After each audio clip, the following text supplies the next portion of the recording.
Buenos días a todos, bienvenidos a esta actividad programada por la sección de anestesiología de la Universidad de Antioquia. Mi nombre es Zuli Marcela Alarcón, yo soy residente de anestesia y en esta mañana vamos a hacer una descripción breve de la anestesia en neurointervencionismo. Mi asesor fue el doctor Francisco Gómez, a quien le agradezco pues toda la ayuda en la realización de la presentación. Yo soy la creadora del link, por lo tanto yo voy a admitir a las personas, sin embargo pues lo voy a hacer a través del celular. Entonces es posible que me vean mirar a otro lugar mientras estoy haciendo la admisión. Bienvenidos a todos. Los temas que vamos a tratar o cómo quisimos nosotros estructurar el tema fue iniciando con unas generalidades. Posteriormente, cómo afectan los anestésicos la fisiología cerebral, algo de consideraciones anestésicas grandes y preparamos para ustedes 3 escenarios con algunos de los temas de pronto más controvertidos, que sería el SB isquémico, los aneurismas cerebrales y la estenosis carotidia. Unas apuntes sobre crisis en neurointervencionismo y finalizaremos con unas conclusiones generales. Bueno, la radiología intervencionista es una rama relativamente nueva que se ha venido desarrollando para el manejo tanto de enfermedades vasculares como no vasculares mediante accesos percutáneos. En el manejo del sistema nervioso central de manera endovascular, a través de los últimos años se ha venido generalizando más y aceptando más. El papel de nosotros como anestesiólogos es importante, pues podemos impactar tanto en la morbilidad como en la mortalidad periprocedimiento, y cabe resaltar que nos vamos a enfrentar a retos similares a los que nos enfrentaríamos en un paciente neuroquirúrgico normal. En este esquema lo que les quiero mostrar es la amplia variedad de procedimientos que se pueden llevar a cabo en sistema nervioso central mediante técnicas endovasculares. Pueden ser desde tratamiento de lesiones intracraneales, extracraneales o intervenciones guiadas por imágenes como por TAC o resonancia magnética. La disponibilidad de cada una de estas va a depender de la institución en la que nosotros trabajemos y pues es importante saber cuáles está capacitado, sea el neurocirujano intervencionista o el radiólogo intervencionista a realizar, para que estemos familiarizados con su manejo. Como les voy a mencionar a través de la charla, esta es una disciplina que no se lleva a cabo en el área quirúrgica, pues en el quirófano. Va a ser sobre todo pues en salas aparte, y por eso necesitamos como reconocer algunas generalidades de cómo se maneja esto. Iniciando, va a tener una imagen radiológica continua, que es la que va a estar observando el radiólogo, bueno, el profesional, y van a necesitar de equipos como los fluoroscopios. Entonces, usualmente vamos a encontrar equipos como estos en estas salas. ¿Cómo inicia esos abordajes? Usualmente con un acceso vascular arterial que en general es femoral. Sin embargo, también están unos alternativos que son los radiales, los braquiales o incluso un acceso carotídeo. Entonces, en este esquema les voy a mostrar más o menos cómo iniciaría. Entonces, tenemos a nuestro paciente, se hace una canalización pues de la arteria femoral a través de un introductor, pasa un catéter coaxial que es el que va a navegar a través de la vasculatura. Una vez llegue a nivel de carótidas, usualmente lo que se hace es la inyección de un medio de contraste para dibujar toda la vasculatura, y en ese momento a través de ese catéter coaxial se introduce un microcatéter, que es el que va a tener un contacto estrecho con la estructura que vamos a, pues que se va a manejar o que se va a tratar. A través de este catéter se hace la inserción tanto de los clips o de los medicamentos pues que utilice el profesional. Perdón. Listo. ¿Cuáles son los materiales pues que más van a utilizar y con cuáles nos debemos como familiarizar? Van a haber unos materiales físicos que usualmente van a estar hechos de platino, que son los clips o que son los que se van a utilizar para tratar los aneurismas, o se pueden utilizar también pegamentos como el listoacril o el ónix. Otro punto importante que debemos tener en cuenta en esta área es que va a haber una gran exposición a radiación ionizante. Por eso es importante que tengamos los escudos que son destinados para ello y que tengamos también la limitación de la exposición la mayor cantidad de tiempo. Sobre todo porque muchas veces vamos a estar de espaldas al paciente en la preparación de medicamentos y la espalda usualmente va a quedar descubierta. Entonces, por eso es de suma importancia que tengamos como una conciencia de que vamos a estar expuestos a radiación durante pues, tiempos prolongados. ¿Cuáles serían los retos para el anestesiólogo entonces? Como mencioné previamente, va a ser una anestesia fuera de quirófano. La población que nos llegue usualmente va a estar enferma o en condición crítica y van a existir unos obstáculos físicos dentro de la sala de intervención que van a limitar la accesibilidad al paciente y eventualmente a su vía aérea. También es importante saber que en los movimientos que hacen los aparatos que están destinados para la imagen, como los fluoroscopios, puede haber desconexión de las extensiones o de las líneas intravenosas y por eso es importante desde el inicio que esté muy bien organizado todo. Este es como un ejemplo de cómo sería como una sala de intervencionismo y podemos ver que el espacio es más bien limitado y hay una gran cantidad de equipos. Entonces, pues es uno de los retos a los que nos vamos a enfrentar en este tipo de pacientes. Quisimos también como hacer hincapié en este pedacito que es cómo afectan los medicamentos la fisiología cerebral. Es pues de dominio de todos que en el momento en que nosotros utilizamos medicación anestésica vamos a hacer unas modificaciones en cómo el cerebro hace su regulación o su homeostasis y casi que eso va a quedar en nuestras manos. Entonces es importante reconocer tres de los aspectos más importantes.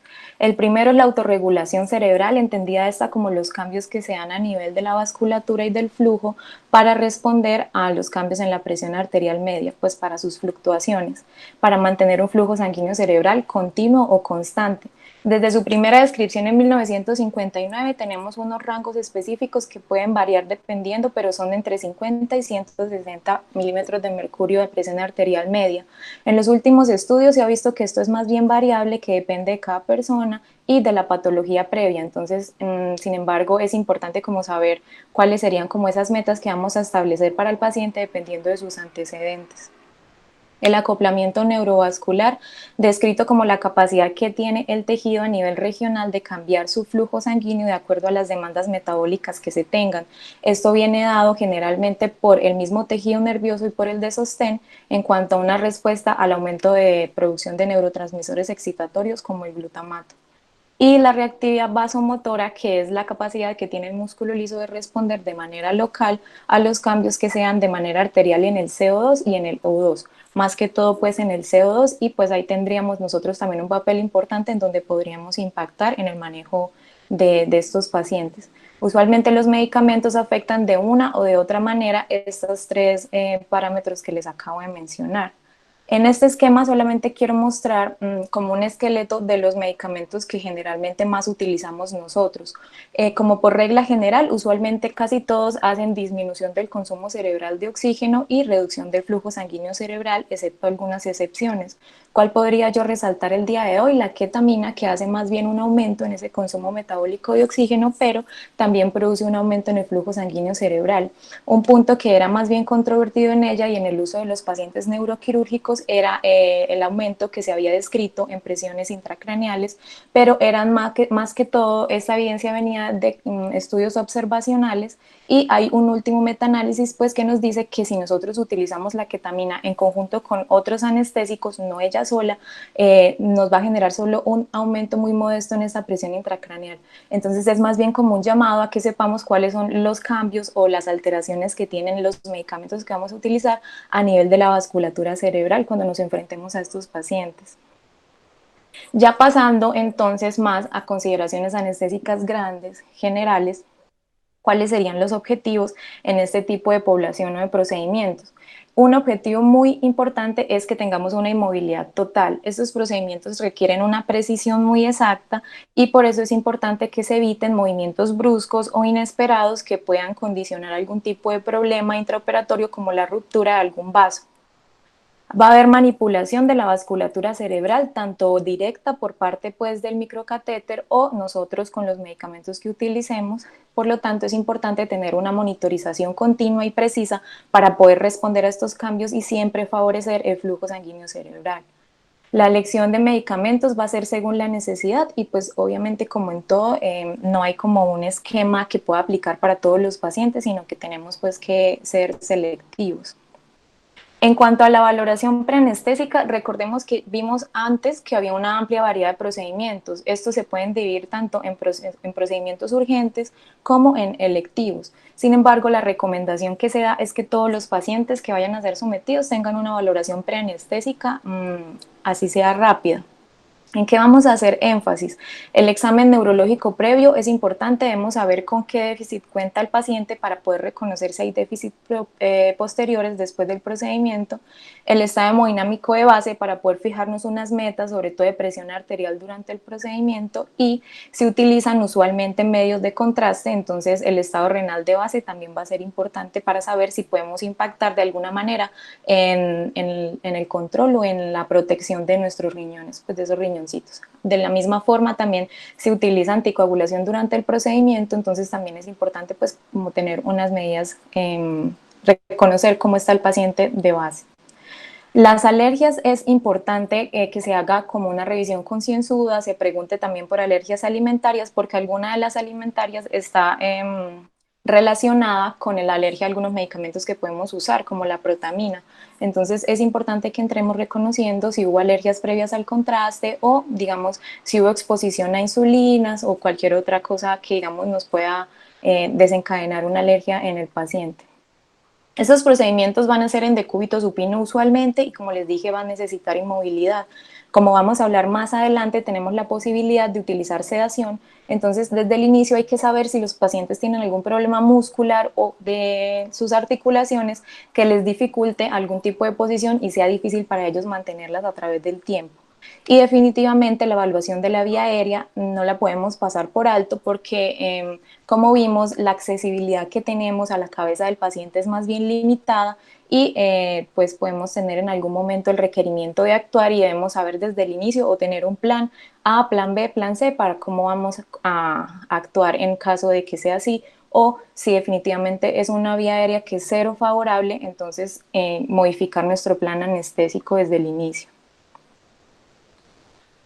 Bueno, entonces ya les dije algunos de los objetivos y otro objetivo importante es que tenga el paciente una recuperación rápida, es decir, que se despierte rápidamente. ¿Eso para qué? Para que podamos valorar neurológicamente si hubo algún problema adicional que no detectamos durante el intraoperatorio y que requiera una acción inmediata.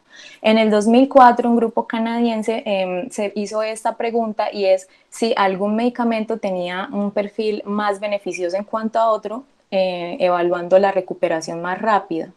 Fue un estudio aleatorizado multicéntrico que fueron con 103 pacientes y evaluaron el sevoflurane versus el propofol. El desenlace principal era el tiempo de recuperación y hubo unos desenlaces secundarios en los cuales no encontraron diferencias significativas entre las dos técnicas, que fue la efedrina, los antieméticos y el dolor y la valoración psicomotora posterior. Pero lo que sí encontraron que fue estadísticamente significativo es que la recuperación fue más rápida en el grupo que recibió sevoflurane en comparación al grupo que recibió propofol. Pues cabe mencionar que dentro del protocolo ellos hacían una guía del manejo del propofol no con neuromonitoreo, sino que lo hacían según monitoreo hemodinámico. Entonces encontraron en conclusión que el sevoflurane se asoció con una recuperación más rápida entre 1 a 4 minutos en comparación con el propofol. Nos preguntamos entonces qué tan estadísticamente, qué tan clínicamente significativo puede ser una recuperación de 1 minuto. De pronto no lo sabemos, pero eso generó como algo de interés y a partir de ese vinieron también otros estudios que trataron de comparar el sevoflurano con el propofol. Este estudio del 2014 fue un estudio aleatorizado también con 66 pacientes que buscó comparar estos dos medicamentos. Aquí, aparte del tiempo de recuperación, también se miró la dosis acumulada de fenilefrina y algo muy importante para estos procedimientos que es el movimiento, que encontraron que en el grupo de sevoflurane había menos dosis acumulada de fenilefrina, pero y que había menos incidencia de movimiento en comparación con el propofol, además de que como en el estudio anterior se encontró que se recuperaba más rápido con el sevoflurane en comparación con el propofol. Que en conclusión, ¿qué podemos decir de este también? Que el sevoflurane se asoció con un perfil más chévere, que fue recuperación más rápida, menos movimiento y una respuesta hemodinámica más estable en comparación con el propofol. Cabe también recordar que en estos estudios mencionan como neuroradiología, pero generalmente lo que se hizo fue correcciones de aneurismas. Entonces, ¿qué anestésico sería el mejor? La evidencia nos trata de dar como un poco de más peso para escoger el sevoflurano, pero como les mencioné previamente, pues esta comunidad o este tipo de población es muy heterogénea y sigue primando todavía la capacidad o el discernimiento que tiene el anestesiólogo al momento de escoger y con qué herramientas cuenta también. Otra de las cosas, digamos, que es algo como retador es que este tipo de intervenciones producen muy poca estimulación dolorosa, entonces es difícil mantener un paciente en un espectro con una muy buena estabilidad hemodinámica para poder garantizar una buena perfusión y un paciente que no se mueva y que no se le tengan pues que poner relajantes neuromusculares para poder evaluar otras cosas. Entonces, ¿cuál sería la profundidad anestésica óptima en estos pacientes? ¿Ligera o profunda? Esto lo quiso responder también un estudio más reciente del 2015, también fue aleatorizado con 88 pacientes. Ellos hicieron una división entre ligera y profunda utilizando neuromonitoreo con BIS y hicieron los desenlaces, fue signos vitales, tiempo de recuperación e incidencia de movimiento. Que encontraron que con la anestesia ligera, que era manejar BIS entre 50 y 59, había mayor movimiento y menor cantidad o menor dosis acumulada de fenilefrina en comparación con la anestesia profunda. Y los tiempos de recuperación pues fueron más cortos para el grupo de anestesia ligera. Entonces, ¿qué podemos decir de este estudio, de esta pregunta? Es importante como interpretarlo con cuidado, porque si bien uno cuando lo lee tendría como la intención de pensar que es mucho mejor una anestesia ligera, como les mencioné previamente, el hecho de que el paciente se mueva podría condicionar una crisis, una dificultad grande, incluso pues mortalidad. Entonces hay que sopesar como los dos beneficios de las dos profundidades. Entonces digamos que esto también sigue siendo muy como del arte del anestesiólogo, por lo menos hasta ahora. Ya habiendo revisado cosas muy generales, vamos a pasar a estos escenarios. El primero va a ser el ACV isquémico. El ACV isquémico cuenta como el 87% de los accidentes cerebrovasculares en los adultos, es decir, es un tema muy importante. Es la principal causa de discapacidad adquirida en el adulto y como sabemos, tiempo de cerebro, entonces se necesitan hacer unas intervenciones muy rápidas que inicialmente están destinadas a hacer trombolisis intraarterial. Sin embargo, hay algunos pacientes que no van a cumplir, digamos, los criterios para este manejo o que van a tener compromisos de la región de la circulación cerebral anterior, por ejemplo, o de la carótida misma y van a requerir una recanalización por endovascular, por terapia endovascular, que tiene que ser rápida. Otra cosa importante es que estos pacientes, como nos van a llegar en el escenario urgente, van a tener un compromiso neurológico ya establecido. Entonces va a ser un poco difícil para ellos cooperar y es algo que también debemos tener en cuenta en el momento de escoger en nuestra técnica. En este esquema, en este algoritmo que les quiero mostrar, solamente como que está ya establecido los tiempos que se deben tener para cada cosa, o sea, debemos actuar rápido y tenemos la posibilidad tanto de hacer trombectomías mecánicas como trombolisis intraarterial. Entonces aquí, que es un punto más bien controvertido, nos preguntamos qué sería mejor en este tipo de pacientes o qué está asociado a mejores desenlaces, hacer un manejo con sedación o con anestesia general. En los últimos años se tenía una premisa y era que la anestesia general estaba como más condicionada a peores desenlaces. Este metaanálisis publicado el año pasado es quizás uno de los que mejor condensa como esa información que se tenía. Fueron 23 artículos, 5 ensayos clínicos aleatorizados y 18 que fueron pues entre observacionales, pues no aleatorizados, para un total de 6.000 pacientes. ¿Qué encontraron ellos? Lo que les mencioné, y es que estaba asociado el uso de anestesia general con un aumento en la mortalidad con un OR hasta 1.68. Sin embargo, si miramos más arribita, vemos como el metaanálisis ya de la parte de los ensayos clínicos aleatorizados no encontró ninguna diferencia significativa. Entonces, pues ya nos vamos dando cuenta de que, digamos, que eso que se creía previamente estaba como más asociado a otro tipo de estudios más bien observacionales. Que se encontró también en este metaanálisis que los pacientes que eran llevados a sedación consciente tenían como unas escalas mejores de ranking modificado al año y que los que tenían anestesia general tenían más incidencia de neumonía. Entonces uno viendo estos estudios se queda con la idea de que a todos los pacientes les debería dar sedación, pues o debería tratar para evitar, digamos, esa asociación que hay negativa. Sin embargo, en el 2019 la AJA, queriendo pues como dilucidar este problema, sacó una revisión sistemática y un metaanálisis solamente de los tres estudios más grandes aleatorizados que se han hecho en este tema, que fue el Anstroke, el Goliath y el Siesta, para un total de 368 pacientes. Por primera vez se encontró que no había una diferencia estadísticamente significativa en la mortalidad en estos dos grupos de pacientes. Entonces, pues, digamos que fue un hallazgo importante. Y lo que sí se vio que estaba asociado con la anestesia general fue una disminución de la presión arterial media, que pues eso también como que nos llama la atención, que pues tenemos que intervenir si vamos a utilizar ese tipo de medicamento. Bueno, entonces, la pregunta la podemos responder a este punto. Yo diría que no la podemos responder o generalizar, sin embargo, ya podemos ver que no hay que satanizar pues de una gran manera la anestesia general porque ya hemos visto que ha ido como cambiando el espectro que se tiene. Nuevamente queda como a nuestra decisión. Tratando como de englobar o de que se hiciera una práctica más homogénea, la Sociedad de Neurociencias y Anestesiología y Cuidado Crítico en el 2014 hizo el esfuerzo de sacar este consenso de expertos para el manejo de estos pacientes. Les traemos algunas de las recomendaciones que son, primero, la valoración preanestésica se debe hacer en todos los pacientes y debe ser tan rápido como sea posible. La técnica anestésica, ellos nos recomiendan que si es un paciente que es no colaborador, que está agitado, que tiene una escala de severidad neurológica alta desde el inicio o que tiene una incapacidad para proteger su vía aérea, debería escogerse la anestesia general. Si se escoge esta, ellos recomiendan que el aseguramiento de la vía aérea sea con un tubo endotraqueal y que si se va a utilizar técnicas de sedación, dependiendo de los grados, si es una sedación moderada, a profunda, se utilice siempre oxígeno suplementario. En cuanto a la FIO2, que debe titularse para tener como unos objetivos de saturación mayores del 92% o más de 60 milímetros de mercurio en gases y, importante, mantener la normocapnia. En cuanto a las metas hemodinámicas, deberíamos estar con una presión arterial sistólica mayor de 140, pero menor de 180 y una diastólica menor de 105.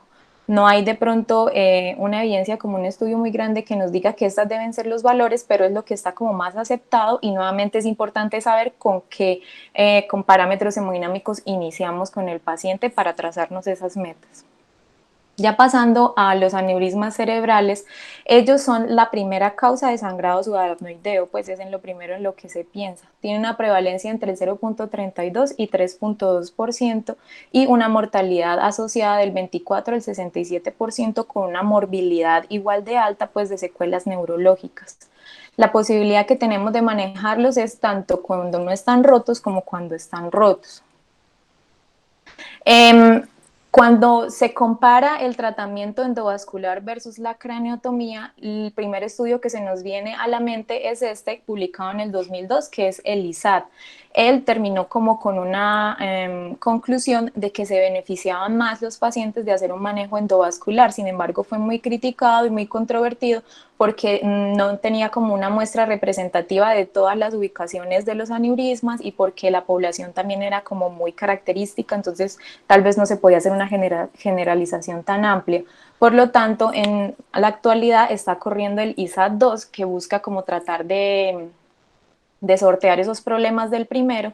¿Y qué nos dice esto? Que muy seguramente en futuro vamos a tener un mayor volumen de pacientes con aneurismas que se traten de manera endovascular y pues por eso es importante como conocer cómo lo vamos a manejar.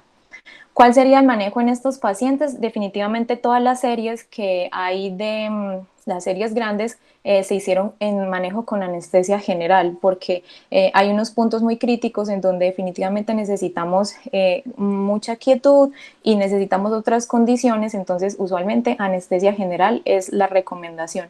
Sin embargo, nos surge la pregunta de si tenemos algún paciente que tenga un factor de riesgo muy alto para anestesia general o alguna otra condición, si sería seguro darle una sedación. Para esto tenemos un sustento pues en la literatura y es este estudio del 2013. Es una serie de casos que buscaba mirar cuál era la seguridad o como la cantidad de complicaciones durante el procedimiento en pacientes que se manejaran de un aneurisma roto con sedación o con anestesia general. Los puntos claves de este estudio que nos dicen que el manejo con anestesia general, pues es un estudio retrospectivo, estuvo más ligado a los pacientes que tuvieran scores de Juniges entre 4 y 5, pues sangrados grandes, en comparación con los pacientes a los que se les dio sedación, estaban con un score entre 1 y 2. Si se hace como una extrapolación o un manejo de nuestros pacientes que tengan, digamos, estas características muy escogiditas, encontramos, por lo menos en este estudio, la evidencia de que no hubo una diferencia significativa en la aparición de eventos adversos. Lo que nos podría decir que puede ser seguro utilizar sedación en estos pacientes, pues tenemos un sustento ya en la literatura. Sin embargo, es importante como escoger muy bien qué pacientes pues deberían ir con sedación y no con anestesia general. Otros puntos importantes del manejo de estos aneurismas cerebrales es el monitoreo. Vamos a tener un monitoreo asa básica de entrada, la línea arterial. Como estos son procedimientos que usualmente son menos invasivos, la idea es que no entremos invadiendo desde el inicio, aunque eso ha sido controvertido, pero la línea arterial digamos que sería opcional. Incluso hay la posibilidad de que si está el equipo se conecte directamente al introductor por donde está entrando el radiólogo, bueno, o el profesional. En cuanto al manejo de la presión arterial, vamos a evitar hipotensión. Nuevamente, nuestras metas es que tengamos buena perfusión cerebral, pero no sistólicas mayores de 160 para evitar complicaciones como rupturas tempranas del aneurisma. Para eso vamos a tener pues que manipular la vasculatura con uso de medicamentos de acción corta como el labetalol o la fenilefrina y norepinefrina, dependiendo como de los objetivos que tengamos en el momento. Esta cirugía tiene un bajo recambio de líquidos, pues porque no va a haber exposición, pero es importante pues también evitar la hipovolemia. Sin embargo, los radiólogos al hacer flush o ellos están utilizando líquidos a través de esa entrada arterial, entonces es importante considerarlos. Puede ser incluso, se menciona en la literatura, de hasta 3 litros que se pueden utilizar por procedimiento, entonces es importante también tenerlos en cuenta en el momento de nosotros también hacer como nuestra terapia con líquidos. Y durante este procedimiento se utiliza la anticoagulación, entonces son pacientes que vamos a tener con heparina o con infusiones y se va a hacer usualmente medición de ACT y se repetirá dependiendo de la duración del procedimiento. En manos expertas o mientras no pase nada extraño, estos son procedimientos más bien cortos que pueden durar entre 1 hora y media a 2 horas, entonces pues la idea es ver si se tiene que medir nuevamente la ACT. El tercer escenario, que sería ya la estenosis carotidia, es importante hablar de ella porque es responsable del 15 al 20% de los ACVs isquémicos.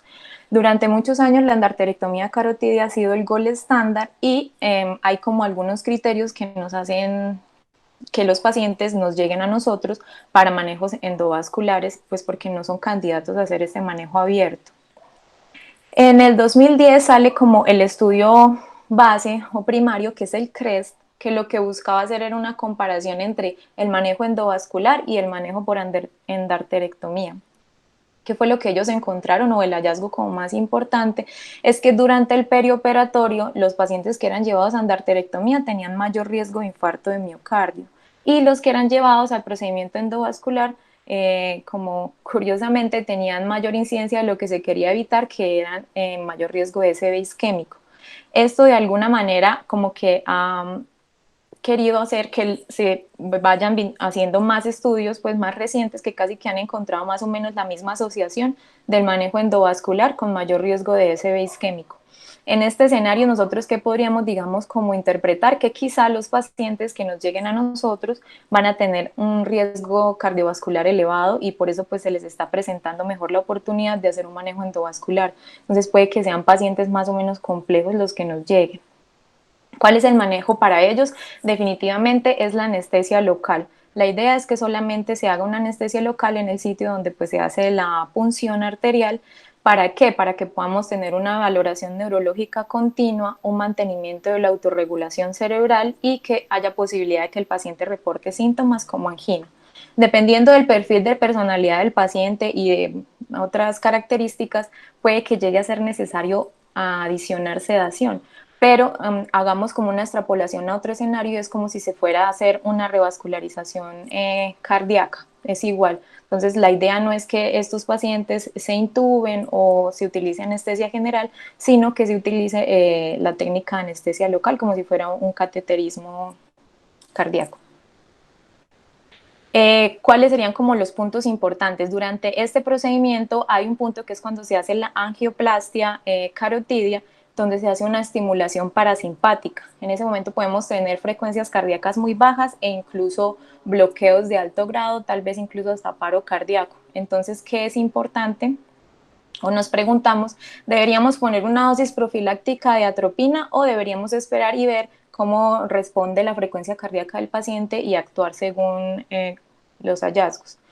Esto lo quiso resolver este estudio del 2005, que es pues un estudio observacional retrospectivo con 86 pacientes y en el escenario pues de una terapia endovascular quisieron ver si la atropina profiláctica era mejor que la atropina en pacientes ya sintomáticos.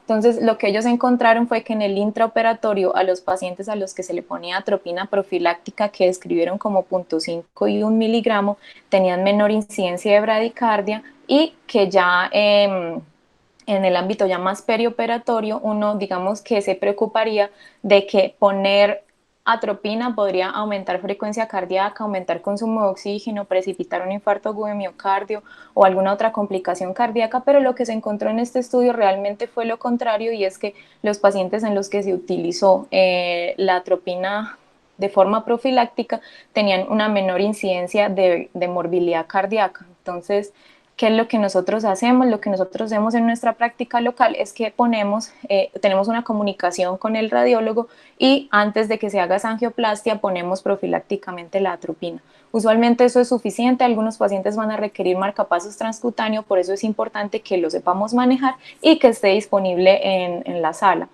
El control hemodinámico, vamos a hacer una hipertensión deliberada. ¿Eso con qué fin? Con el fin de promover el flujo a través de cualquier región estenótica que se haya y, como les he mencionado a lo largo de toda la charla, promover la presión de perfusión cerebral, pero evitar sistólicas por encima de 160.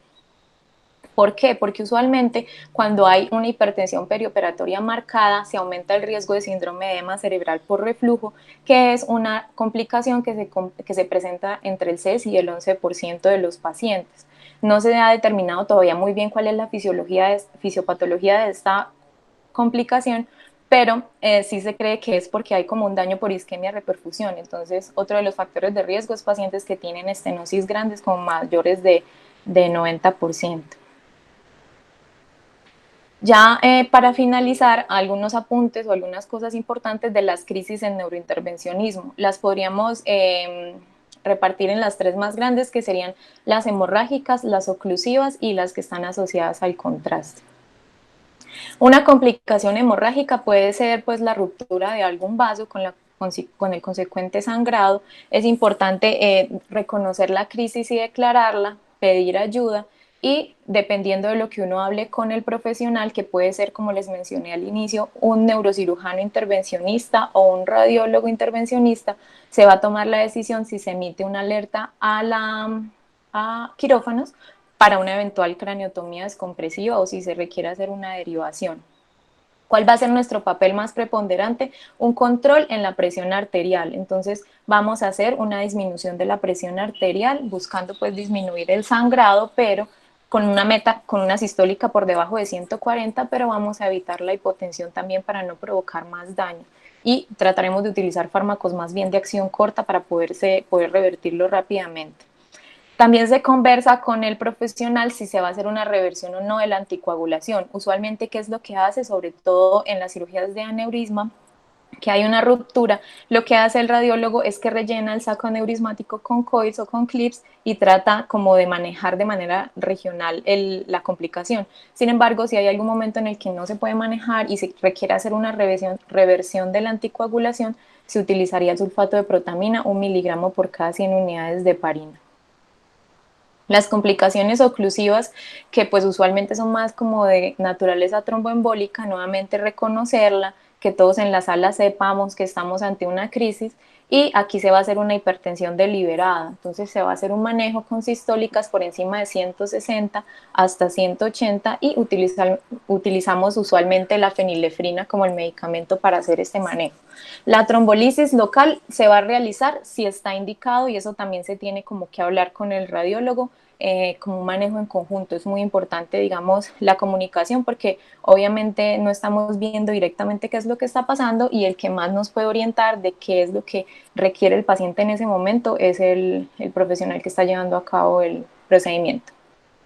Ya para finalizar, entonces, algunas conclusiones, y es que el tratamiento endovascular de patologías del sistema nervioso central definitivamente viene en aumento y pues quizá no en este momento de la vida logre reemplazar totalmente pues los manejos abiertos, pero sí ya cada vez está incursionando más. Los manejos son más bien heterogéneos, los manejos anestésicos, y van a variar mucho según las instituciones. Entonces, digamos que sería muy bueno como tener guías, por lo menos locales, ya que no hay como un consenso a nivel internacional de cómo se debería manejar en escenarios muy específicos. Es importante reconocer las características del procedimiento, saber cuáles son los puntos claves para que estemos más pendientes en esos momentos, saber con quién trabajamos y así podemos saber cómo vamos a escoger nuestra técnica anestésica, si sabemos que va a ser más bien largo, si puede ser corto, si se puede complicar. Todas esas cosas son importantes al momento de escoger la técnica. Y a pesar de que estos procedimientos son menos invasivos, sigue existiendo la posibilidad de complicaciones graves. Entonces, debemos pues estar alerta y como tener la conciencia de que a pesar de que es algo menos invasivo, igual pues se puede presentar una complicación. Esto era lo que teníamos para ustedes en la revisión del día de hoy. Espero que les haya generado mucha inquietud de leer acerca del tema. Consideramos que probablemente sea algo en lo que vamos a estar presentes mucho más que en la actualidad y muchas gracias por la atención.